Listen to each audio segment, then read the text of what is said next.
चुड़ैल। गोरखपुर नाम का एक गांव हुआ करता था।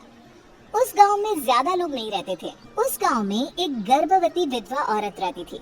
उस औरत का नाम कमला था। कमला अपने घर में अकेली रहती थी। उसके पति की सारी जायदाद उसके नाम हो गई थी, पर सभी गांव वाले उस औरत को मनहूस औरत समझा करते थे और सभी उससे नफरत किया करते थे। एक बार कमला राशन की दुकान पर खाने का सामान खरीदने जाती है।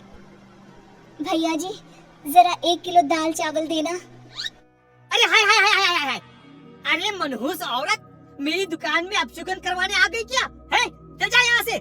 मैं कुछ नहीं देने वाला तुझे। भाग भाग यहाँ से, चल जा निकल।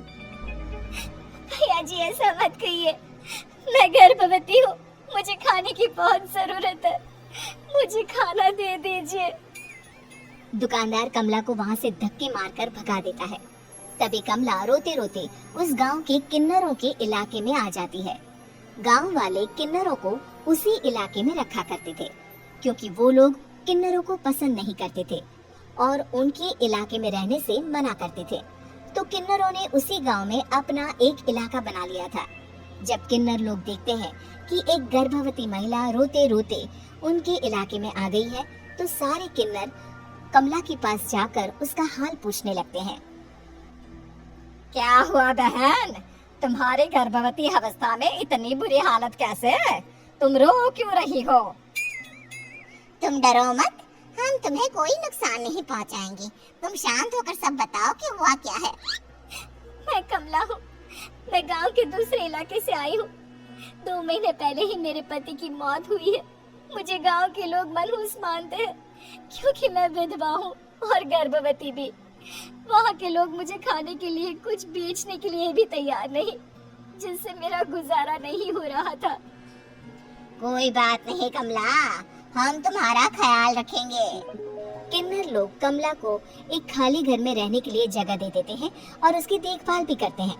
कुछ ही महीने बाद कमला अपने बच्चे को जन्म देती है, पर अफसोस, कमला बच्चे को जन्म देते ही अपनी जान गंवा देती है। जब सब किन्नर बच्चे को देखते हैं तो बहुत खुश हो जाते हैं, क्योंकि वो बच्चा भी किन्नर ही था। कमला ने एक किन्नर बच्चे को जन्म दिया था। अब इस बच्चे की देखभाल कौन करेगा? हम तो इस बच्चे को गांव के दूसरे इलाके में भी नहीं भेज सकते। और तो क्या हुआ, इस बच्चे की माँ नहीं रही तो हम इसे पालेंगे। अब ये हमारे इलाके में रहेगा, हमारे साथ रहेगा।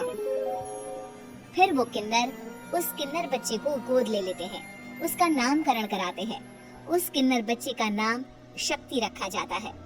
देखते ही देखते शक्ति बड़ी होने लगती है। उसके रंग रूप बहुत सुंदर थे।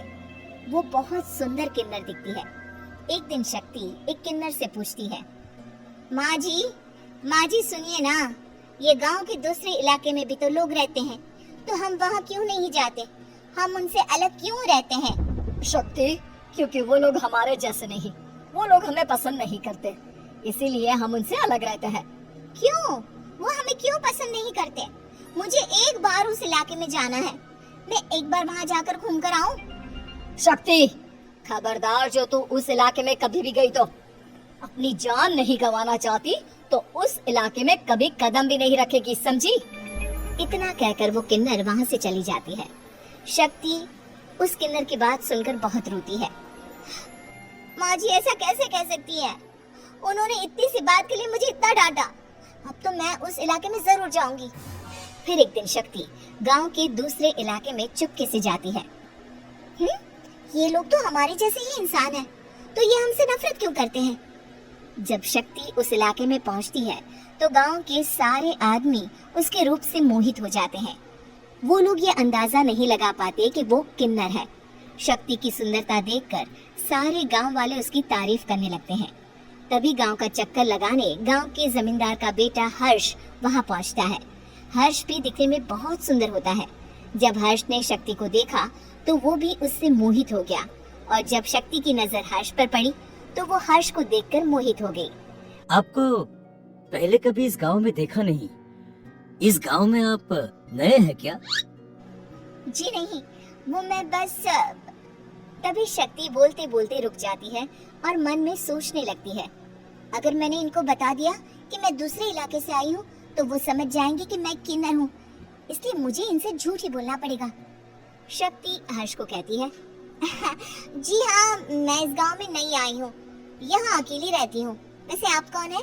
आप भी इसी गांव में रहते हैं? जी हाँ, मैं इस गांव के जमींदार का बेटा हूँ। आपको किसी भी चीज की जरूरत पड़े तो आप मुझे बता देना, मुझे अच्छा लगेगा। ऐसे ही शक्ति और हर्ष एक दूसरे से रोज मिलने लगते। वो दोनों अपने प्यार का इजहार करने एक दूसरे से मिलने जाते हैं। तभी शक्ति का पीछा करते करते एक किन्नर वहाँ आ जाती है।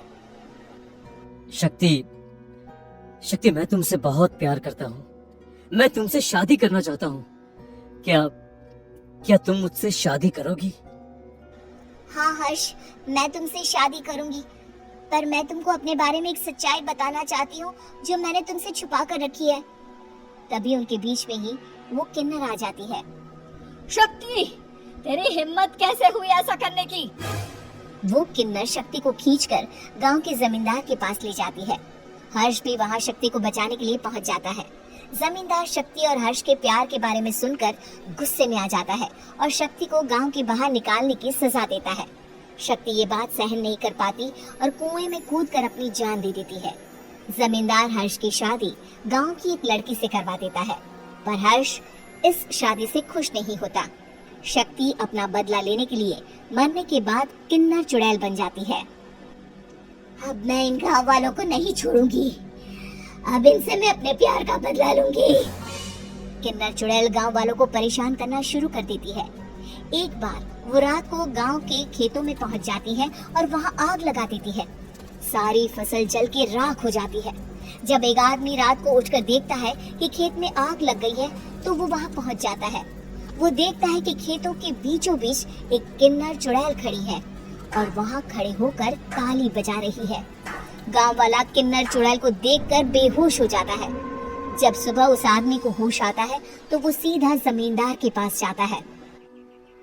अरे जमींदार साहब, अरे वो किन्नर चुड़ैल ने मेरी सारी फसल जला दी। अब मैं क्या करूँगा? क्या होगा मेरा? जमींदार चुड़ैल किन्नर का नाम सुनते ही सब कुछ समझ जाता है। अब वो बहुत डर जाता है। उसी रात को जब जमींदार डर के मारे अपने कमरे में सो नहीं पाता, तभी वहां अचानक से किन्नर चुड़ैल आ जाती है। किन्नर चुड़ैल जोर जोर से जमींदार के आगे खड़ी होकर हंसने लगती है और ताली बजाने लगती है। जमींदार उस डरावनी किन्नर चुड़ैल को देखकर बहुत डर जाता है। तूने मेरे साथ बहुत बुरा किया, अब मैं तुझे जान से मार दूंगी। नहीं, मुझे माफ कर दो, मुझे मत मारो। मैं कभी ऐसा दोबारा नहीं करूँगा। अब तुम जो बोलोगी वही मैं करूँगा। ठीक है, मैं चाहती हूँ कि किन्नर इलाका गांव के इलाके से जुड़े और गांव का कोई भी आदमी किन्नर समाज से द्वेष न करे, उससे नफरत न करे, नहीं तो मैं सारे गांव को मार दूंगी।